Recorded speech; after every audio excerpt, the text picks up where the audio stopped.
제가 화면을 공유하도록 하겠습니다. 내가 약할 그때에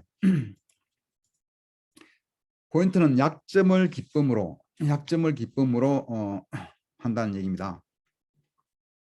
며칠 전에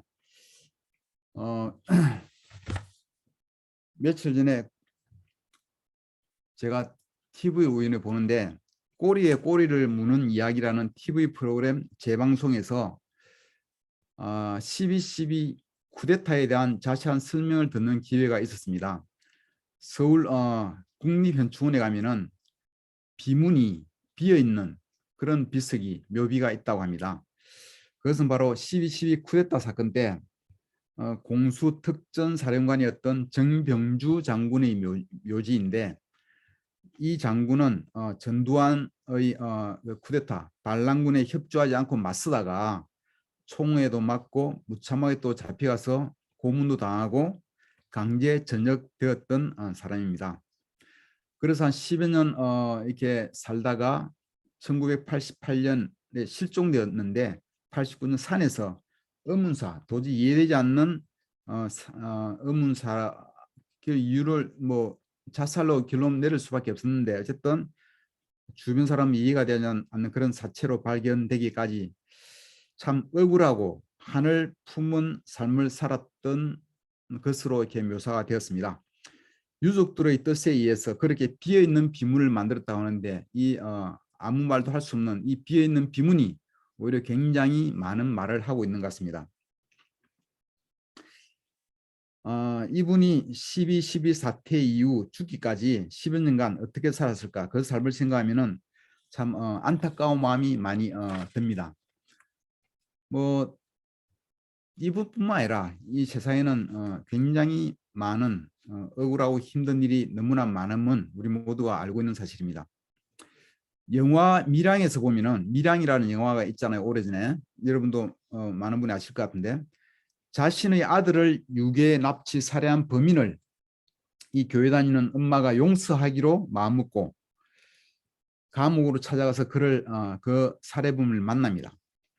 그런데 그 살인범은 만나보니까 자신이 이미 하나님으로부터 다 용서받았다면서 좋은 얼굴로 웃고 있었습니다. 그것을 보고 힘든 마음을 가까스로 바꾸고 용서하기로 마음먹고 찾아갔던 이 어머니는 그만 미쳐버리고 맙니다.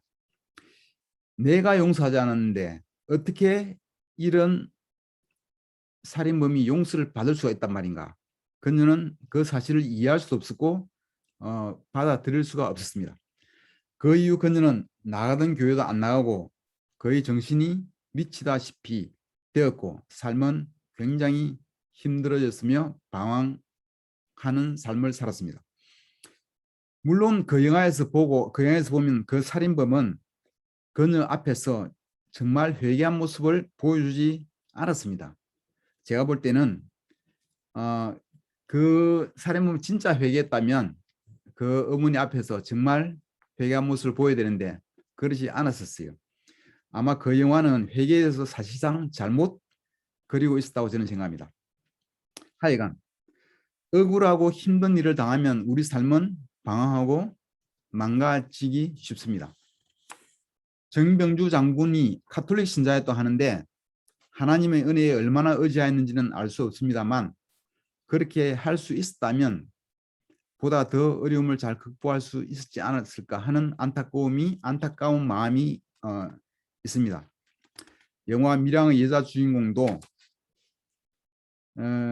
그 죄인이 용서받았다는 이야기에 분노를 느끼면서 방황하는 삶을 살게 되었는데, 만약 하나님에 대해서 더 잘 알고 하나님의 은혜에 더 잘 의지할 줄 알았더라면 그 어려움을 보다 낫게 잘 핸들해 나갈 수도 있지 않았을까 하는 생각도 해봅니다. 물론 저는 이제 그러한 어려운 처지가 되어보지 않았기 때문에 말로만 쉽게 하는 것인지는 모르겠습니다. 그러나 우리 삶에 감당하기 힘든 어려움이 있을 때 하나님의 위로가 정말 중요하고 힘이 되는 것은 사실입니다. 잘 지내고 좋을 때보다는 힘들고 어려울 때 하나님이 더욱 필요합니다. 우리 힘으로 어쩔 수 없을 때, 우리 힘으로 어떻게 할 수 없음을 느낄 때, 삶이 버거워서 낙담하고 좌절감을 느낄 때, 그때 하나님이 우리 삶에서 더 큰 능력을 발휘하실 수 있게 됩니다. 성경에서 보면은 문둥병자나 소경이나 안전뱅이 등 삶에서 감당하기 어려운 짐을 지고 있던 사람들이 예수님께 와서 고침을 받는 것을 볼 수 있습니다.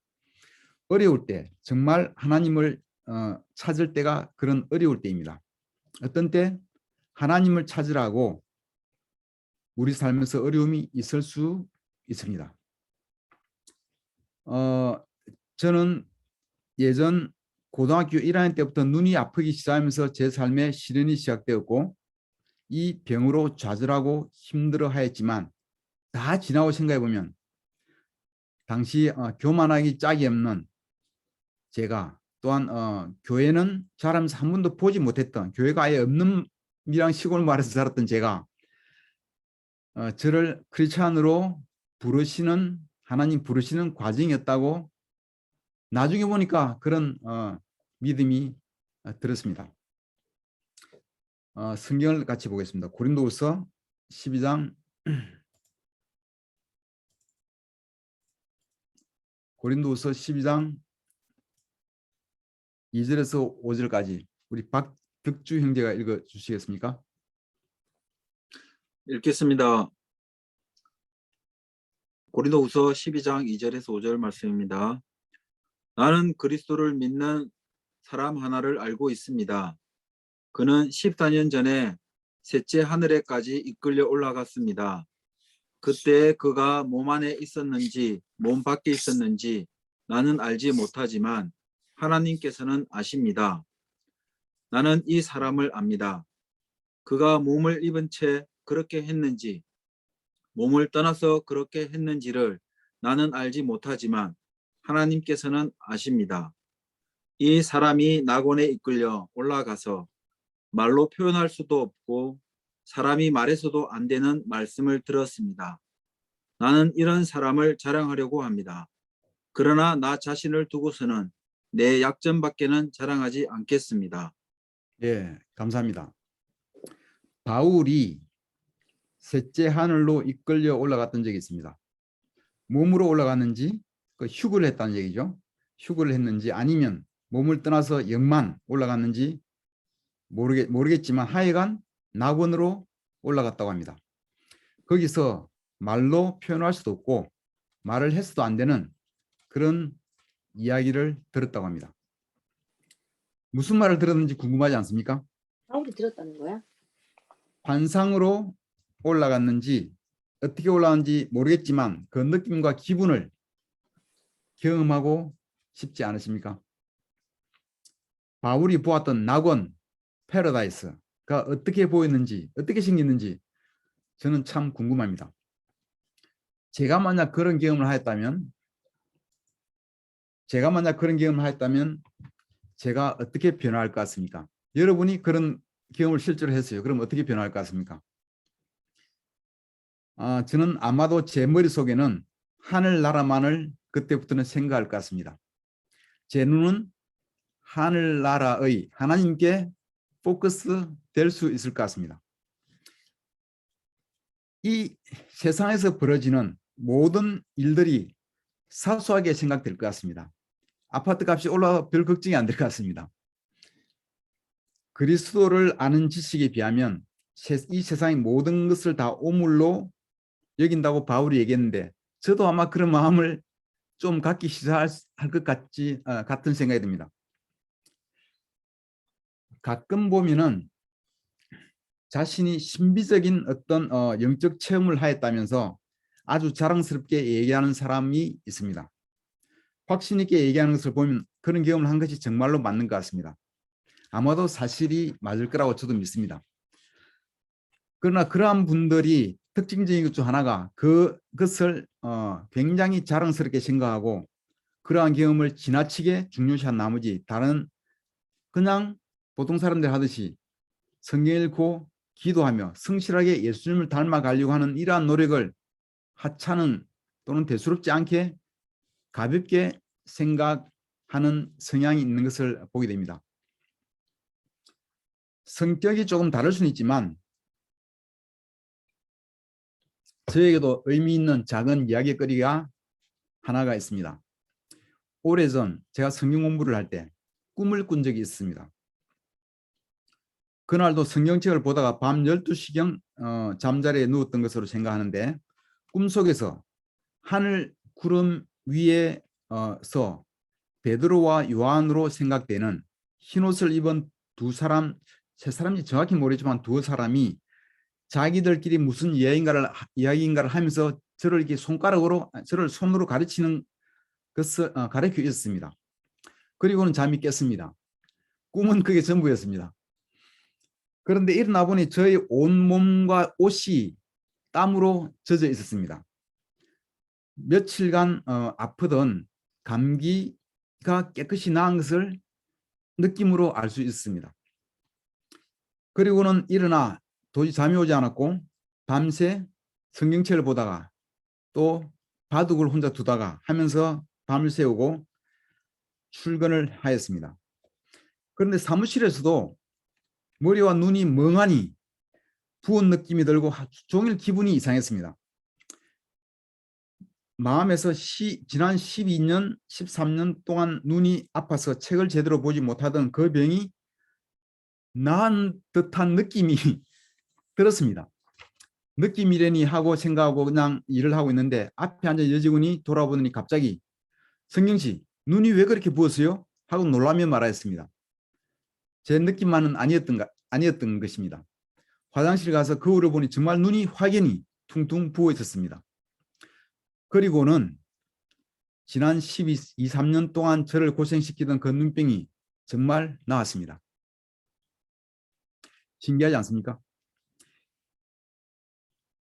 고등학교 1학년 때부터 아팠던 게 제자될 즈음에 나았다는 것이 그렇게 온갖 유명한 병원이라고는 또 온갖 약을 다 먹어봤지만 그렇게 10년 이상의 노래를 하고도 애를 써도 낫지 않았던 것이 그렇게 나았습니다.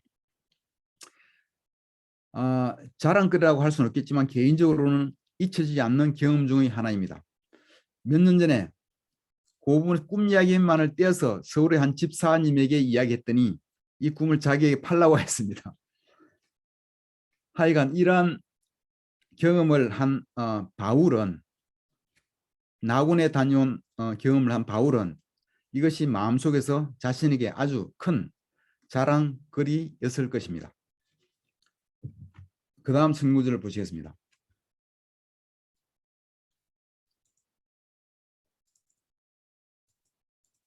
고린도후서 12장 7절에서 8절까지를 경준수 형제가 일하나요? 안 그럼 들어왔나요? 안 되면 박영인 자매가 읽어주세요. 네. 고린도후서 12장 7절에서 8절이요. 내가 받은 엄청난 계시들 때문에 사람들이 나를 과대평가하는지도 모릅니다. 그러므로 내가 교만하게 되지 못하도록 하나님께서 내 몸에 가시를 주셨습니다. 그것은 사탄의 하수인이라고 할 수 있는데 그것으로 나를 치셔서 나로 하여금 교만해지지 못하게 하시려는 것이었습니다. 나는 이것을 내게서 떠나게 해달라고 주님께 3번이나 간청하였습니다. 예, 감사합니다. 바울이 낙원을 다녀오고 계시들을 받는 엄청난 경험들만 했으면 좋은데 하나님은 동시에 가시 같은 병도 함께 주셨습니다. 그 병이 간질병인지 말라리아인지 눈병인지 무엇인지는 정확히 모릅니다. 하여간 아주 고통스러운 병이었던 것으로 보입니다. 바울은 감옥에서도 자신을 위해 기도해 달라는 얘기는 잘 안 하는 사람입니다. 말씀이 잘 전해지도록 내가 담대히 말씀을 전할 수 있도록 늘 기도를 부탁하던 바울입니다. 그런 바울이 자신을 위해서 이렇게 간절히 3번이나 기도했다고 하니까 굉장히 고통스러웠던 병이었던 것 같습니다. 여러분도 이러한 가시 같은 병 또는 어려움을 갖고 있지 않습니까? 우리는 대부분 이러한 크고 작은 가시 같은 병이나 어려움을 가지고 있습니다. 그리고 그것은 어쩌면 바울과 마찬가지로 우리가 교만해지지 않도록 하나님이 허락하신 것일 수도 있습니다. 우리가 가진 고통, 약점은 하나님이 허락하신 데는 어떤 목적이 있을 것입니다.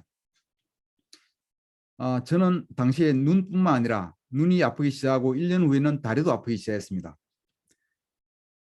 그래서 다리는 아프기 시작할 때가 눈보다 1년 늦게 시작하고 낫는 것도 눈이 낫고 그렇지 않되고 1년쯤 후에 다 나았습니다. 크게 보면은 저희 고통들은 고등학교 때 아프기 시작해서 12, 13년이 지나고 크리스찬 되기 전후로 해서 다 나은 것입니다. 저희 고통들은, 약점들은 하나님의 부르심이었다는 것이 시간이 다 지나고 보니까 너무나 제 마음에 확신이 크게 들었습니다. 제가 좀 더 겸손해서 좀 더 일찍 제자가 되었다면 그 고통의 시간이 줄어들었을지도 모르겠습니다. 교만은 우리에게 가장 큰 문제입니다. 우리 모두의 공통적인 아킬레스건입니다. 하나님은 우리에게 부유함을 주시고 싶어 하시나 우리가 교만해져서 하나님보다 재산을 더 의지할까 봐 주지 못하시고 우리에게 건강과 또 많은 축복을 주고 싶어 하시나 우리가 교만해져서 자신을 의지하고 하나님을 의지하는 것을 잊어버릴까 봐 그러지 못하고 계실지도 모릅니다.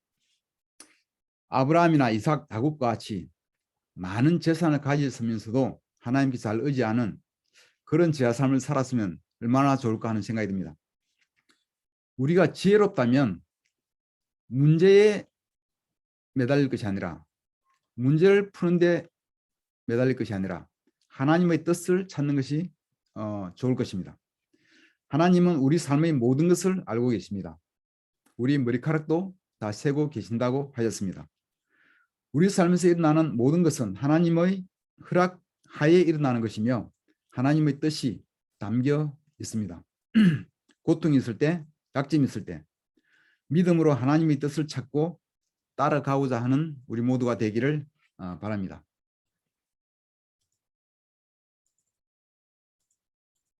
그 다음 절 고린도후서 12장 9절에서 10절까지를 조희정 자매가 읽어주세요.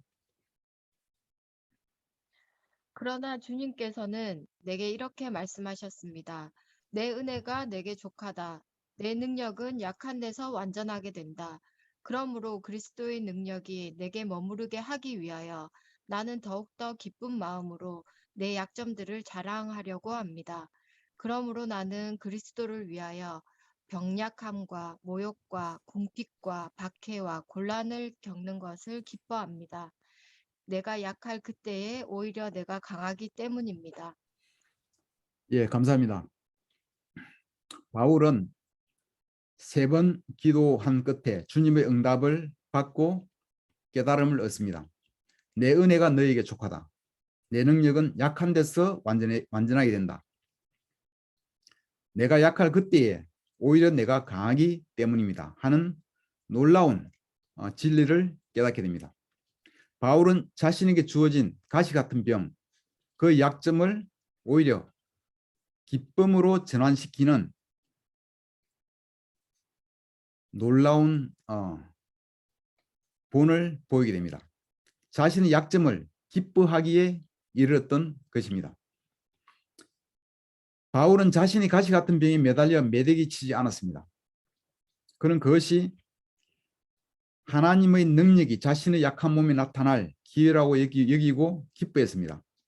자신의 어려움, 자신의 약점들, 자신의 병약함, 모욕과 궁핍과 박해와 곤란을 겪는 것을 오히려 기뻐한다고 하였습니다. 왜냐하면 내가 약할 그때에 오히려 내가 강하기 때문입니다. 그 진실을 바울은 깨우친 것입니다. 우리가 아는 스데반의 죽음을 보면 그가 얼마나 영적으로 충만했었는지를 알 수 있으며 그 죽음은 읽을 때마다 감명이 됩니다. 그는 거의 예수님과 같은 말을 남기고 죽었습니다. 자신에게 돌을 던지는 사람들을 두고 이 죄를 저 사람들에게 돌리지 말라고 기도하면서 죽었습니다. 그러한 말은 사람에게서 나올 수 있는 말이 아닙니다. 우리 중 누가 그러한 상황에서 그러한 말을 할 수 있겠습니까? 우리는 우리에게 돌을 던지는 사람이 아니라 우리에게 안 좋은 말 한마디, 우리를 비난하는, 우리를 욕하는 한마디 던지는 사람도 용서할 줄 모르는, 용서하기가 어려운 사람들입니다. 스데반이 한 이야기는 성령 충만한 그의 안에 있는 성령님에 의해서 가능했던 말이었습니다. 바울이 얘기했던 것처럼 우리 안에 하나님이 강할 때 우리는 모든 것을 할 수가 있습니다. 우리가 약할 때 하나님이 더욱 강해지십니다. 우리 모두에게 하나님의 은혜가 필요합니다. 우리에게 가시 같은 병이 있든지 가시 같은 험난한 회사 생활, 험난한 재정의 어려움 또는 가시 같은 관계들이 있을 수 있습니다. 우리 교회도 필요가 있습니다.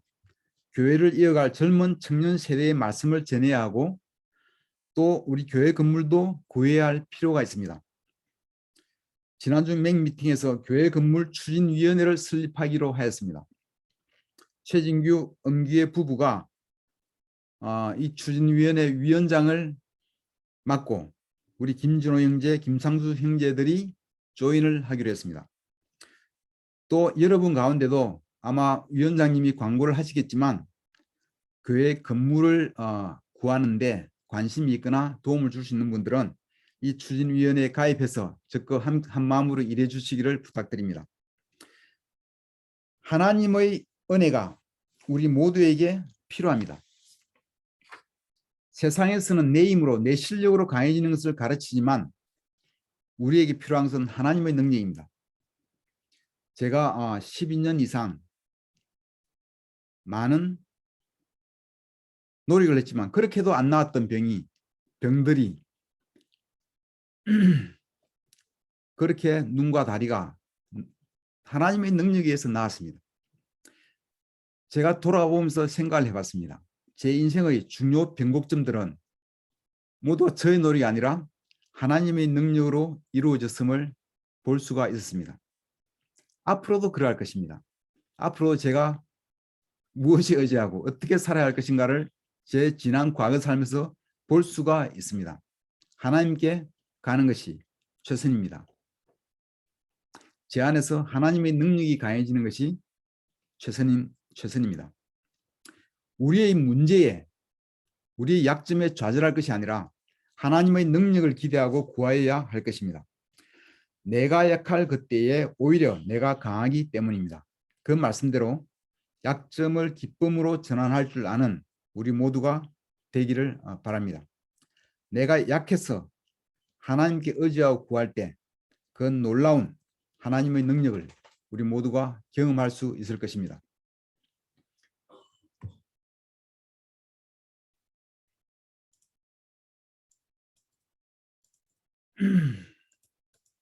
빌립보서 4장 4절에서 7절까지를 우리 박철민 형제가 못 들었죠? 들어왔습니까?